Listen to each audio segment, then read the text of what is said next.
చీమగా పుట్టాము, మనిషి కుక్కగా పుట్టాము, గాడిదగా పుట్టాము. అవన్నీ అయ్యి లాస్ట్కి మనిషిగా వచ్చామన్నమాట. అంటే తెలివితేటలు మాట్లాడేవి అన్నీ వచ్చాయన్నమాట మనకి. సో అవన్నీ ఎందుకు ఇచ్చారంటే రక్షించడం కోసం. మనం రక్షించడం అనేసి భక్షిస్తాం.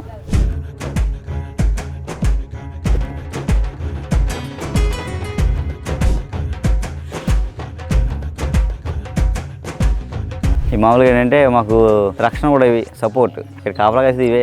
ఈ ఒక్కరోజు సెలవట్టం మా మనుషులను సెలవెడతారు కానీ ఈ సెలవట్టం అన్నమాట.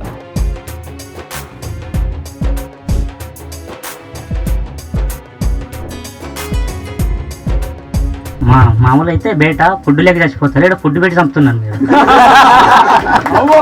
నేను వచ్చిన పౌర్ణమి ప్రసాదం కోసం వచ్చాను సార్. ప్రసాదం తీసుకుని వెళ్ళిపోదాం అనుకున్నాను, ఇక్కడ లాక్ అయిపోయింది ఇది ప్రపంచాన్ని చూసి.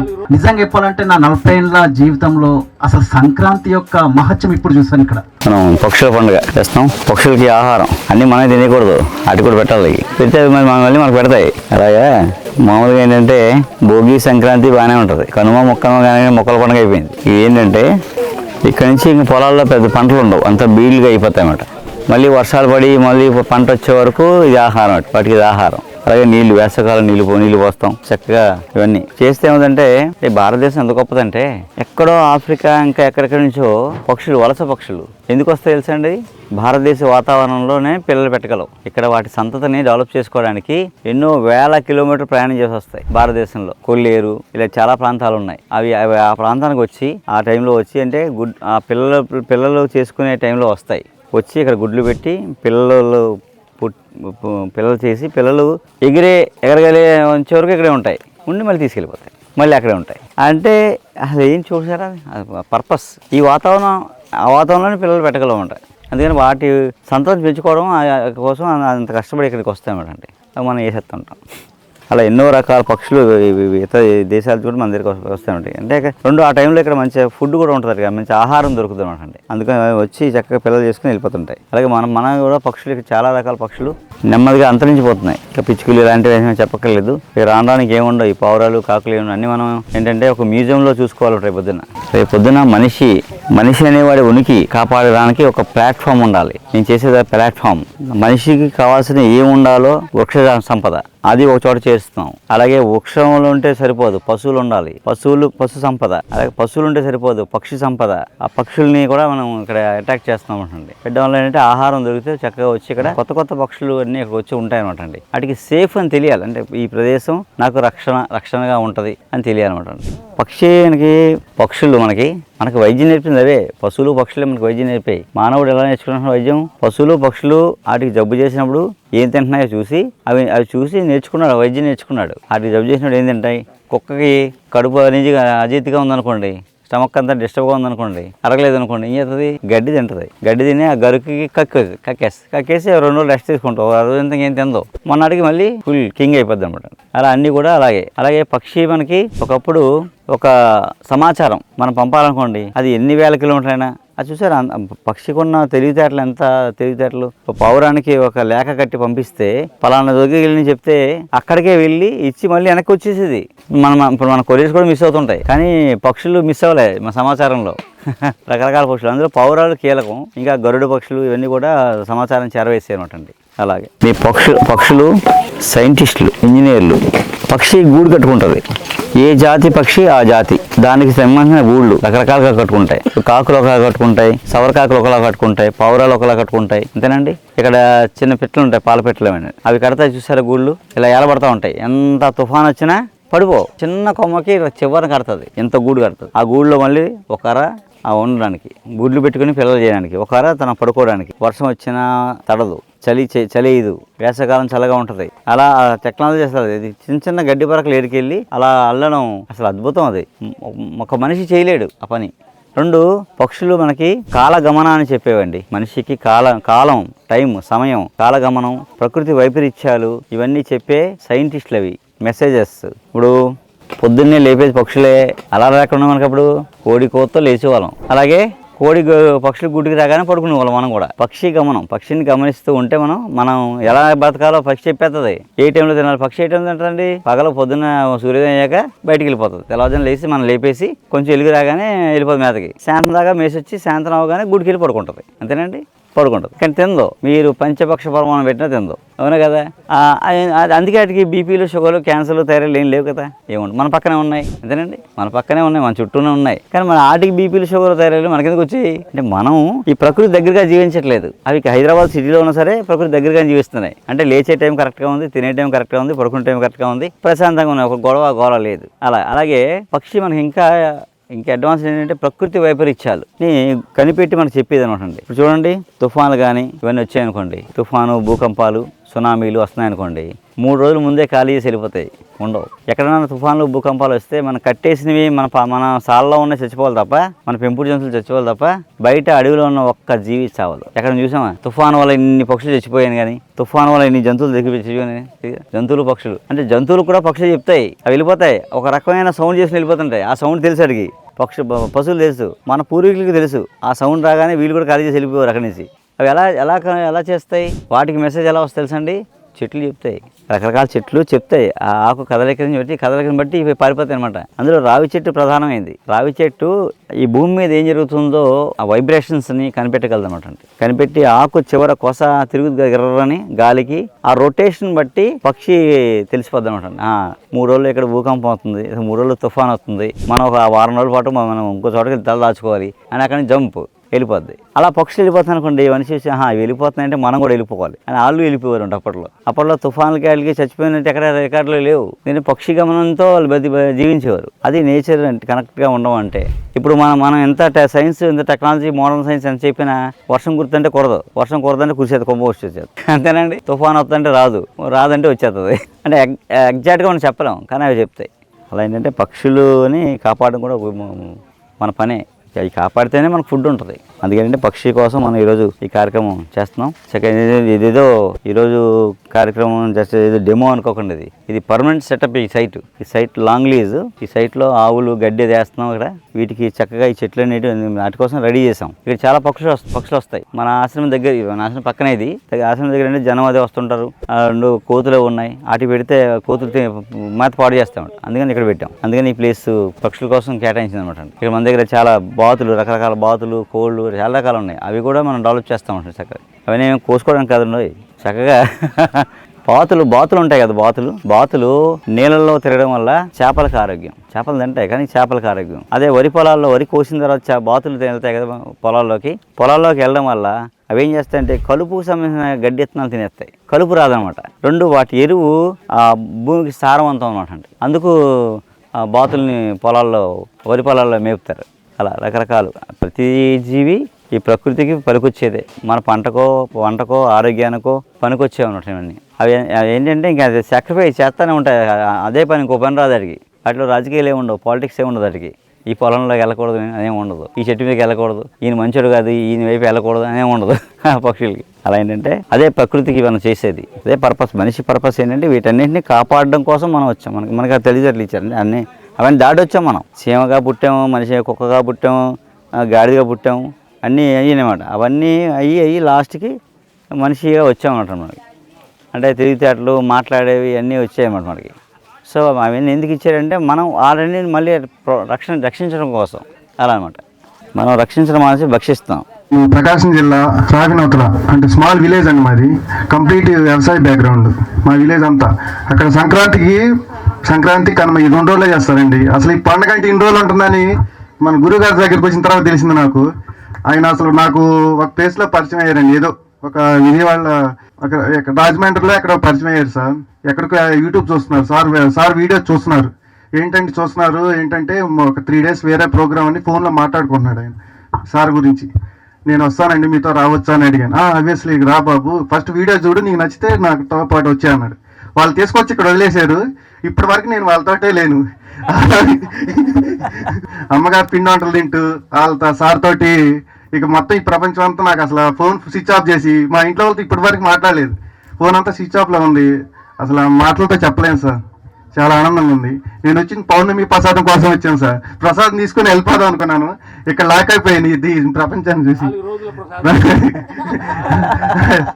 చాలా సార్. ఇంకా అప్పుడప్పుడు ఇంకా నేను వీళ్ళున్న టైంలో వీలు చూసుకొని ఇంకా సార్ కోసం వచ్చి ఇంకా నేను సేవ చేసుకోవాలని అప్పుడప్పుడు అనుకుంటా ఉన్నాను మేడం. Thank you sir. మన కనుపూరు నా ఆశ్రమం శివాలయం కొండ. ఈ కొండ మీద ఒక 3 గుంపులు కోతులు అన్నమాట. దాదాపు 500 కోతులు ఉంటాయి ఇక్కడ.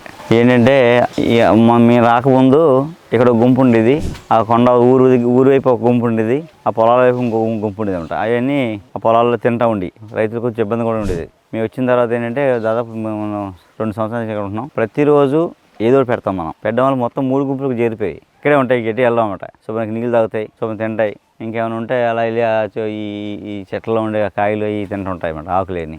రోజుకి ఒక పూట పెడతాం మనం భోజనం. అది బఠానీలు, శనగలు, అరటిపళ్ళు, ఒకసారి అన్నం, పప్పుని పెసరపప్పుని అన్నం ఉడకబెట్టి రైస్లా పెడతాం అన్నమాట. అవి తింటాయి బాగా. అలాంటి ప్రతిరోజు పళ్ళు, కూరగాయలు ఇలాంటివన్నీ ప్రతిరోజు మన వాళ్ళు నేను ఉన్నా లేకపోయినా ఈ ఆశ్రమంలో వంట చేసేవాళ్ళు ఉంటారన్నమాట. వాళ్ళకి డ్యూటీ అది. మాకేంటంటే ఈ నిత్యానంద అన్నం, ఈ మామూలుగా ఏంటంటే మాకు రక్షణ కూడా ఇవి సపోర్ట్. ఇక్కడ కాపలా కాసేది ఇవే. ఈ ఒక్కరోజు సెలవట్టవు మా మనుషులను సెలవెడతారు కానీ ఈ సెలవట్టవు అనమాట. అందుకని ఇక్కడ మా ఆవులు చూసేవాళ్ళు, ఈ వంట చేసేవాళ్ళు వీళ్ళందరూ డ్యూటీ అనమాట. మీరు ఏం చేసినా చేయకపోయినా రోజు వాటికి ఫుడ్ పెట్టమని చెప్తాం. మేము ఫుడ్ పెట్టిస్తామంట. ఇంకో బుట్ట ఉందా పట్టుకెళ్ళి అన్నీ వేస్తుంటాం. బఠానీలు, శనగలు, అటుకులు, అరటిపళ్ళు, సీతాఫలాలు, రమఫలాలు, ఏ సీజన్లో ఏ పళ్ళు వచ్చి ఆ పళ్ళు, బొప్పాయి పళ్ళు, అలాగే చిలకడ దుంపలు. బాగా తింటే దుంపలు బాగా చాలా ఇష్టం వీటికి. ఇది మొక్కజొన్న పొద్దులు ఒకటి బాగా తింటాయి. మొక్కజొన్న ఒక సీజన్ అంతా ఏ సీజన్లో ఏమొస్తాయి అవన్నీ తెప్పిస్తాం మార్కెట్ నుంచి. రోజు ఒకటే కాకుండా రోజు మారుస్తాం. మళ్ళీ మనం ఎలా తింటామో ఓ రోజు పూరి, ఓ రోజు ఇడ్లీ, ఓ రోజు ఇది, ఓ రోజు ఆనకాయ కూర, వంకాయ కూర ఎలా ఉంటుందో మనకి అలాగే ఇటు కూడా మెనూ ఉంటుంది అనమాట. ఆ సీజన్లో ఏమొస్తాయి ఆ మెనూ తెచ్చి పెట్టమని చెప్తా ఉంటాను. నేను ఉన్నా లేకపోయినా మాత్రం చక్కగా చూసుకుంటారు. మా మామగారు అవన్నీ తెప్పించే పని చేస్తారన్నమాట. ఎక్కడేమి ఉన్నాయో అవన్నీ తెప్పిస్తారు. వీళ్ళు చక్కగా టైంకి పెడతారన్నమాట. ఇటు నీళ్ళకే ఉంది పక్కన 2 కుండీలు కట్టించాను, పెద్ద కుండీలు. వాటికే నేను నీళ్ళు కాసుకుని స్నానాలు చేశారు మన వాళ్ళందరూ. ఆ 2 కుండీలు వీటి కోసం కట్టించాను, నీళ్ళకి పెద్ద కుండీలు. వాటి బోరు కూడా వాటి కోసం దగ్గరగా ఉంటుందని ఆ మూల మన యాగశాల పక్కన. అవి వచ్చి తాగుతుంటాయి. ఒకసారి అందులో స్నానం చేస్తాయి. ఎవరు లేరు కొంచెం చక్కగా స్నానం చేసి ఈదుకుని వెళ్ళిపోతాయి అన్నమాట. అలా ఇంకెక్కడికి వెళ్ళవు. ఇప్పుడు ఏంటంటే పక్క తోటలకు వెళ్ళి పాడు చేయట్లేదు. ఇంక శుభ్రంగా ఇక్కడే ఉంటాయి కథలు అనమాట. సాయంత్రం కానీ ఈ కొండకి పడుకుంటాయి. పొద్దున్నే టైం మళ్ళీ టైమింగ్ ఉంటుంది మాకు. పొద్దున్నే ఈ టైంకి 6 నుంచి 8, 9 లోపల పెడతారన్నమాట. అందుకని ఆ టైం దాకా ఇక్కడ ఉంటాయి. ఈ 9 గంటలకి తినేసి వెళ్ళిపోతాయి. మళ్ళీ కనబడవు, అసలు ఎక్కడ కనబడవు. మళ్ళీ సాయంత్రం 4 గంటలు దిగుతాయి. వచ్చి 4-5 గంటలకు మళ్ళీ పెడతారు ఇంకోసారి. ఓకే శుభ్రంగా ఏంటంటే ఇందులో కూడా మేము జామ చెట్లు, నేరేడు ఇలాంటి పళ్ళ మొక్కలు కూడా పెంచే ప్రయత్నంలో ఉన్నాం. వీటి కోసం అవి తినగా మిగిలినట్టు మనం కోసుకోవచ్చు. అలా రేగి చెట్లు ఆల్రెడీ ఉన్నాయి. కొండ మీద రేగి చెట్లు అని కొట్టేసి అంతా జిరుమూడ వేస్తాం కాబట్టి అంతా తీసేసి ఇవన్నీ పళ్ళ మొక్కలు, మందు మొక్కలు అన్నీ పెంచుతున్నాం అంట. అడవిలో కోతులు, జంతువులు, పాములు, పక్షులు ఉంటేనే అడవికి అందం అనమాట అండి. చెట్లకి ఆహ్లాదకరం, మనకి ఆనందం. అటు అరుపులు చూసారా. నా పేరు వరప్రసాద్ అండి, నిజామాబాద్ నుంచి వచ్చిన. మా మిత్రుడు చెప్పిండు ఇట్లా వైజాగ్ అట్టి తిరిగేసి వెళ్దాం, మనం ఒక రవివర్మ గారి ఆశ్రమంలో ఒక రోజు ఉందామని. కానీ ఇక్కడికి వచ్చినాక సార్ చూసాక అసలు వెలబుద్ధి కావట్లేదు. వైజాగ్ అన్ని పక్కకెట్టేసేసి నిజంగా చెప్పాలంటే నా 40 ఏళ్ళ జీవితంలో అసలు సంక్రాంతి యొక్క మహత్యం ఇప్పుడు చూసాను. ఇక్కడ సంక్రాంతి కానీ, భోగి కానీ, కనుమ కానీ, అసలు ఒక విశిష్టత. అసలు ఏంటిది అసలు పండుగ, ఇంత అద్భుతంగా ఉంటుంది ఆ పండుగ అని చెప్పేసి ఆ భోగి మంటలు చూసి ఆశ్చర్యపోయింది. ఇంత పెద్దగా భోగి, తర్వాత సంక్రాంతి, తర్వాత నిన్న కనుమ పండుగకు పశువులకు చేయడం అనమాట. అంటే మన పూర్వజులు మనం ఎక్కడి నుంచి వచ్చినాం. అసలు నాకు ఏమనిపిస్తుంది అంటే టైం మిషన్ లో ఒక 500 సంవత్సరాలు వెనక్కి వెళ్ళిపోయినా అన్నట్టు అనిపిస్తుంది అన్నమాట. అంత గొప్పగా అనిపిస్తుంది. సార్ని చూస్తూ ఉంటే ఎప్పుడు ముఖం మీద చిరునవ్వే. ఒక్కసారి కూడా మేము సార్ని అలసిపోయినట్టు చూడలేదు. మేము సార్ని గమనిస్తున్నాం. ఇంత పెద్ద ప్రోగ్రామ్ చేస్తున్నారు, అసలు ముఖం ఎక్కడ అలసట అనిపిస్తుందేమో అని. కానీ ఎప్పుడు చిరునవ్వే. అసలు చూస్తూ ఉంటే మా బాధలు కూడా మర్చిపోయినాం సార్తో ఉండి.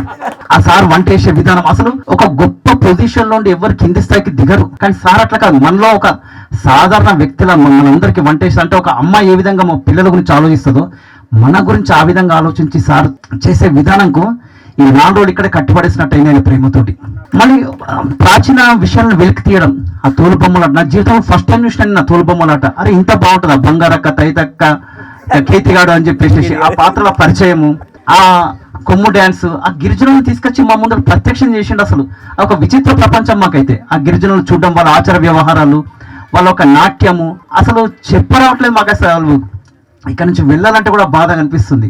అంత కట్టిపడేసిండు. నెక్స్ట్ టైం నేను ఏమనుకుంటున్నా అంటే ఖచ్చితంగా మా కుటుంబ సభ్యులతో సహా వస్తాను ఇక్కడికి, మా పిల్లలకు పరిచయం చేపిస్తాను మన పండుగ ఒక విశిష్టత ఏంది, ఇంత బాగుంటుంది సంక్రాంతి అని చెప్పేసి. అందుకు చాలా మీకు రుణపడి ఉంటాను సార్. ఓకే, నెక్స్ట్ ఇయర్ సంక్రాంతికి రేపటి నుంచే పనులు ప్రారంభిస్తాను. అందరికీ సరిపెట్టాలి కదా. శాంతికి చిహ్నం పౌరం. అంటే చాలా శాంతియుతంగా ఉంటుంది అది. అలాగే మనకు కూడా మనశ్శాంతిగా ఉంటుంది పౌరాలు ఉంటాయి. అసలు పౌరం మనకి ఒకప్పుడు తపాలా అంటే సమాచారం చేరవేయడానికి పక్షులను ఉపయోగించేవారు. అలాగే పౌరాలు సమాచారం పంపించారు ఎక్కడికి ఎంత తెలియని చూడండి. మనం ఎక్కడికి పంపాలో చెప్తే అక్కడికి వెళ్ళి ఇచ్చేసి మళ్ళీ వచ్చేసి ఇక్కడికి అలా పౌరాల ద్వారా మనకి సమాచారం పంపించేవాళ్ళం. అది ఫస్ట్ మనకి సాధనం. తర్వాత పోస్టులు అవన్నీ వచ్చాయి, తపాలా వ్యవస్థ వచ్చింది. తపాలా వ్యవస్థ కన్నా ముందు ఆ తర్వాత మనుషులు పరిగెట్టుకు వెళ్ళి ఊరు వెళ్ళి ఆ ఊరని చెప్పేవాడు. ఆ ఊరు నుంచి ఇంకో అతను పక్క ఊరు వెళ్ళి చెప్పేవాడు అనమాట. అలా మనుషులే కర్రకి గజ్జలు కట్టుకుని సౌండ్ అంటే పాములు కాకుండా ఆ సౌండ్కి అలా ఎద్దరాత్రి అయినా పరిగెట్టుకు వెళ్ళి ఆ ఊర్లో చెప్పేవాడు అనమాట. అలా ఆ ఊరు నుంచి ఇంకో ఊరు చెప్పేవాడు. అలాగా సమాచారం వెళ్ళేది, ఆ ఇంటికి వెళ్ళి చెప్పేవాడు అనమాట. అలాగే ఆ తర్వాత నెమ్మదిగా వ్యవస్థ వచ్చింది. పోస్ట్ కార్డులు, ఇంగ్లాండ్ కార్డులు, టెలిగ్రాములు అలా వచ్చాయి. తర్వాత మనకి సెల్ ఫోన్ ఏం చెప్తానంటే ఆ ఫోను ఏదైతే ల్యాండ్ ఫోన్లు ఉన్నంత వరకు మనం ఎంత అవసరమో అంత మాట్లాడుకున్నాం. మనకి మన మైండ్ కూడా మన బ్రెయిన్ కూడా జ్ఞాపశక్తి బాగుండేది. సెల్ ఫోన్ రాని చెప్పి మన మెమరీ పవర్ చాలా బాగుండేది. ఎందుకంటే 100 నెంబర్లు గుర్తుండే మనకి 100 మంది నెంబర్లు మన మైండ్లో గుర్తుండి ఎక్కడ రాసుకోవడం ఫీడ్ చేసుకోవడం ఏం లేదు కదా. ల్యాండ్ ఫోన్ వరకు మన మైండ్ బాగానే ఉంది. ఎప్పుడైతే చిప్ ఫోన్లు వచ్చాకో మన చిప్పు దొబ్బింది. ఒక నెంబర్ మన ఇంట్లో మన ఫ్యామిలీ మెంబర్లే మనకు గుర్తుండవు. ఏం కావాలన్నా సెల్ ఫోన్లో ఛార్జింగ్ ఆగిపోయింది అనుకోండి, నెంబర్ తెలియదు. అలాంటి పరిస్థితిలో ఉన్నామంట. అంటే మైండ్ని వాడలేదు మనం, సెల్లో మెమరీ కార్డుని వాడుకుంటున్నాం. మన మెమరీ పవర్ని చిప్పులు పెట్టుకున్నాం అంటే మన మెమరీ ఏమో మూసేసాం. అలా మైండ్ పోయింది అనమాట. అలా వీటి ద్వారా సమాచార వ్యవస్థ అంటే కమ్యూనికేషన్ పౌరాలతో మొదలై ఇప్పటికి మనకి సెల్ ఫోన్ల దగ్గర వచ్చిందనమాట. మీది ఏ ఊరు, నీ పేరేంటి? చీరలు దడదడ అంటున్నాయి. ఓకే ఓకే బాగుంది. మాది గద్వాల జిల్లా. దానికి కారణం ఏమే నా బెస్ట్ ఫ్రెండ్. ఈ బెస్ట్ ఫ్రెండ్ ఎలా అయిందంటే నైబర్ నంబర్ కాన్సెప్ట్ తో అయిందనమాట. ఓ సినిమాలో నైబర్ నంబర్ అని ఉంటది. అట్లా నా దానికి ఈమెకి ఒకటే నంబర్ గ్యాప్ అంతే. అట్లా పరిచయం అయింది. ఆమె అన్ని పరిచయం చేసింది. ఇట్లా స్పిరిచువల్ అన్ని ఇట్లా ఉంటాయి. డ్రైవర్ మగర్ అని పరిచయం చేసింది ఈమెనే. థ్యాంక్స్ చెప్పాలి. మామూలు అయితే బయట ఫుడ్ లేక చచ్చిపోతారు, ఇక్కడ ఫుడ్ పెట్టి చంపుతున్నాను మీరు. అసలు క్రేజీ అసలు ఇప్పుడు పొద్దున్న టిఫిన్ చేసినప్పుడే ఇప్పుడు భోజనం వచ్చింది. అప్పుడే ఎందుకు వచ్చినారు నాయన నాకు అసలు. మళ్ళీ ఇప్పుడు భోజనం చేస్తాక మళ్ళీ స్వీట్లు ఉంటాయి 4 గంటలకు, అవి తినాలి. మళ్ళీ అంటే భోజనం ఉంటది. అమ్మ కుంభకర్లం కాదు సార్ మేము మనుషులము. అసలు నేనైతే క్రేజీగా ఎంజాయ్ చేశాను సార్, మస్తు ఉంది. బా మళ్ళీ వస్తాను నేను, నాతో పాటు ఫ్రెండ్స్ ముందు తీసుకొని వస్తాను. నేను ఎప్పుడు చూడలే సార్ అమ్మ ఇంత ఎంజాయ్ ఇప్పుడు చేయలే. నాది మొత్తం ఎగ్జైట్ గా మొత్తం చాలా బాగుంది సార్. ఏం చేస్తున్నారు? నేను డిగ్రీ అయిపోయింది. Very good. చెప్పయ్యా. ఇది డాడీ అండి, ఇది పులి మేక అండి. ఐడియా ఉంది.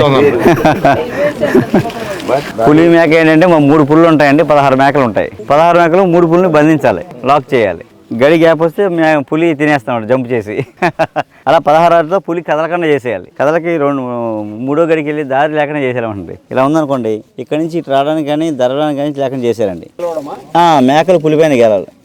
ఇవ్వండి ఇలా 2 ఉంటే ఇక్కడ ఆగిపోయింది. ఇటు రాలేదు పులి, ఇటు రాలేదు, ఈ మూలకి వెళ్ళలేదు. ఇటు 2 ఉంటే ఇటు వెళ్ళలేదు, అది లాక్. ఇప్పుడు దీనికి ఛాన్స్ ఉంది, ఇలా దిగుసి వెళ్ళిపోవచ్చు. ఇది లాక్ చేస్తే చెస్ లాగండి ఇలా, అది అలా లాక్ అనమాట. మేకకి 2 మేకలు సపోర్ట్ ఉంటే పులి ఇంకా రాలేదన్నమాట. అలా పులి మేక. తొక్కుడు బిళ్ళ ఆడతారు పిల్లలు. తొక్కుడు బిళ్ళ అమ్మాయిలు ఆడతారు కదండి. అమ్మాయిలు ఆడడం వల్ల తొక్కుడు బిళ్ళలు వాళ్ళు హైట్ పెరుగుతారండి. 2 వాళ్ళకి నెలసరి సైకిల్ కరెక్ట్గా ఉంటుంది అనమాట. సంతానోత్పత్తి కరెక్ట్గా జరుగుతుంది. ఎంతమంది కన్నా వాళ్ళకి మళ్ళీ ఎలాంటి ఇబ్బంది ఉండదు అనమాట. అందుకు తొక్కుడు బిళ్ళ ఆడిన వాళ్ళందరూ స్లిమ్గా ఉంటారు, ఎప్పటికీ ఒళ్ళు రాదు. వయసుకి ఎంత ఉండాలో, ఏజ్కి హైట్కి ఎంత ఉండాలో అంత ఉండేవారు ఉంటారు. అది అలా ప్రతి గేమ్కి ఒక హెల్త్ ప్రిన్సిపల్ ఉందనుకోండి. ఇప్పుడు ఆ గేమ్లన్నీ మానేసి జిమ్లో పరిగెడుతున్నాం మనం. ఇంకా జబ్బది. ఇలా 3 వరుసగా వస్తే ఒక డాడీ అయినట్టు అలా 2 ఉంటారు. ఇలా నెట్ వెళ్దాం, తొక్కుడు బిళ్ళ దగ్గర వెళ్దాం. తొక్కుడు బిళ్ళ అంటే నాకు చాలా గౌరవం. నేను యూట్యూబ్లో చూసి ఇక్కడికి వచ్చిన కానీ ఈ పండుగని ఎంజాయ్ చేయడానికి అన్నింటికి నా ఆరోగ్యం గురించి మీ దగ్గరికి వచ్చాను. పండుగ చాలా బాగుంది, అన్ని విధాలు ఏమి చెప్పాలో అర్థం కావట్లేదు నాకు, కానీ చాలా బాగుంది. ఇంకా మీ మందులండి నేను చాలా తయారు చేసాను, కిస్మిస్, దాల్చిన చెక్క. ఇది నడుము నొప్పిది చాలా పళ్ళపొడి ఒకటి ఇవన్నీ నేను తయారు చేసుకున్నాను. అవి చెప్పడానికి ఇక్కడికి ధైర్యంగా నుంచున్నాను, ఎక్కువ మాట్లాడలేను. చాలా బాగుందండి పండుగ అనేది కదా, అన్నీ బాగున్నాయి. నేను యూట్యూబ్లో అన్నీ చూస్తాను మీ అండి, అది చెప్పడానికి నేను మిమ్మల్ని అడిగాను. ఇప్పుడు అన్నీ నాకు మంచి మందులు ఇచ్చి నడుము నొప్పి తగ్గిస్తారండి. డాక్టర్ గారికి నమస్కారం. మందు ఇచ్చే ముందు ఒక ట్రీట్మెంట్ థెరపీ అంటారు. ఈ నాలుగులో థెరపీ చేసాను మీకు. పైకి వెళ్ళి భోజనం చేయండి, కింద స్టేజ్ రండి, ఇవన్నీ అలాగే. ఓకే, వేసిన తర్వాత పడాలి, అలా పడాలి అంటే ఆడమని పిల్లలు ఆడతారు. ఎవరికి వచ్చి రండి, రండి ఎవరికి వచ్చి. రైట్ రైట్, నేర్చుకోండి. మా ట్రైనర్ టీచర్. ఇగో ఈ అమ్మాయికి మీరందరూ ఇగో ముందు ఈ అమ్మాయికి గురుదక్షిణ ఇచ్చి అప్పుడు నేర్చుకోండి. మరి గురువు ఓకే అబ్బో, ఇదే సూపర్. ఇద్దరు గురువులు వచ్చారు ఇప్పుడు. పర్వాలేదు, ఓకే. చాలా బాగుంది, చాలా బాగుంది. ఇదే గంట ఇది. ఇది మీరు అన్నట్టు పీజీనే. పీజీ, ఇది పీజీనే. Right, okay. అక్కడ పెడతాను, పెట్టాడు ఆడు అటు నుంచి రా. బ్యాలెన్సింగ్, లైఫ్ బ్యాలెన్సింగ్ అన్నీ వస్తాయి. ఎదవైతే ఎలా చేయాలి బ్యాలెన్సింగ్, అది ఓపిక, సహనం అన్నీ వస్తాయి అన్నమాట. దీనివల్ల ఏంటంటే సహనం ఉంటుంది, ఓర్పు, ఓపిక అన్నీ ఉంటాయి.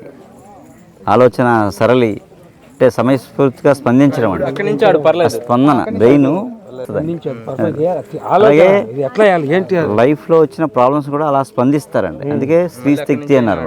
ఆడవాళ్ళకు ఉన్న శక్తి చాలా మనకన్నా అడ్వాన్స్డ్గా ఇవి మరగవడం భారతదేశపు దౌర్భాగ్యం అసలు. ఓకే, వెరీ గుడ్ బిడ్డ. Okay, super super. నీ పేరేంటి? రమాదేవి. అబ్బో, పేరు బాగుంది. ఏ ఊరు మీది? గాదరాడే. అమ్మ మా ఊరే. బాగుంది, వెరీ గుడ్. అయితే ఈ అమ్మాయిని గుర్తుపెట్టుకోండి. ట్రైనింగ్ మా గురుకులంలో ఫస్ట్ టీచర్ జాయిన్ చేసుకున్నాం మేము. ఫస్ట్ గురువు అనమాట. మగవాళ్ళు కర్రపిల్ల ఆడతారా? తెప్పించాం. నాయుడు గారు మీరు పక్కన ఉండండి, ఎవరికైనా తగ్గితే కట్టుకట్టాలి కదా. ఒక డాక్టర్ తెచ్చుకున్నాం ఫస్ట్ ఎయిడ్. కిట్ కూడా రెడీగా ఉంది.